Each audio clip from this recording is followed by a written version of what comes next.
Malini Devi multi speciality hospital, Christian Peta, 5వ line, కావలి.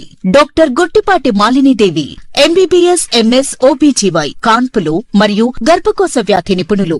Malinidevi multi speciality hospital నందు అందించు వైద్య సేవలు: సాధారణ కాన్పులు, సిజేరియన్లు, లాప్రోస్కోపిక్ ద్వారా గర్భసంచికి సంబంధించిన ఆపరేషన్లు, ట్యూబెక్టమీ, పిల్లలు లేకుండా operation, high risk pregnancy, ectopic pregnancy మరియు గర్భసంచి నీటి బుడగలు, గర్భసంచి జారిన ఆపరేషన్లు, రొమ్ముగడ్డలకు చికిత్స, నెలసరి ఇబ్బందులకు చికిత్స, మెనోపాజ్ సమస్యలకు చికిత్స చేయబడును. స్త్రీలకు సంబంధించిన అన్ని సమస్యలకు చికిత్స చేయబడును. పిల్లలు లేని వారికి ప్రత్యేక చికిత్స కలదు.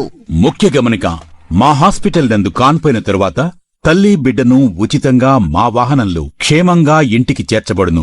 మా హాస్పిటల్స్ ప్రత్యేకతలు: ICU, lab, AC and non AC rooms, 24 గంటలు మెడికల్ షాప్, ప్రతి రూమ్ నందు వేడి నీటి సదుపాయం కలదు.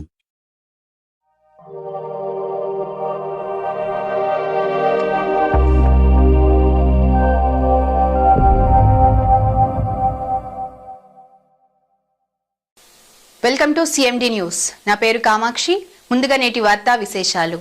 నెల్లూరు జిల్లా తెలుగుదేశం పార్టీ అధ్యక్షులు మరియు తెలుగుదేశం పార్టీ జాతీయ ప్రధాన కార్యదర్శి, శాసనమండలి సభ్యులు బీదా రవిచంద్ర యాదవ్ జన్మదినం సందర్భంగా నెల్లూరు పట్టణంలోని బీదా స్వగృహంకి ఉదయగిరి నియోజకవర్గం తెలుగు యువత ప్రధాన కార్యదర్శి గద్దా రామకృష్ణ యాదవ్ బీదా రవిచంద్రకు అమెరికా నుంచి ఫోన్ ద్వారా జన్మదిన శుభాకాంక్షలు తెలిపారు. సత్యవోలు పంచాయతీలోని నాయకులు, కార్యకర్తలు కలిసి సత్యవోలు పార్టీ ఆఫీస్ నందు కేక్ కట్ చేసి బీదా రవిచంద్రకు శుభాకాంక్షలు తెలిపారు. ఈ సందర్భంగా ఉదయగిరి నియోజకవర్గ తెలుగు యువత ప్రధాన కార్యదర్శి గద్దా రామకృష్ణ మాట్లాడుతూ, బీదా రవిచంద్ర పార్టీ కోసం నిరంతరం కష్టపడి ఈ స్థాయికి చేరుకున్నారని, భవిష్యత్తులో మరెన్నో ఉన్నత పదవులు పొందాలని ఆ దేవుణ్ణి ప్రార్థిస్తున్నాను అని అన్నారు. మనసున్న మంచి నాయకుడు, అందరితో కలిసిపోయే మనస్తత్వం ఉన్న మంచి నాయకుడు, అలాంటి నాయకుడు జిల్లాలో ఉండడం మనకు అదృష్టమని ఆయన అన్నారు.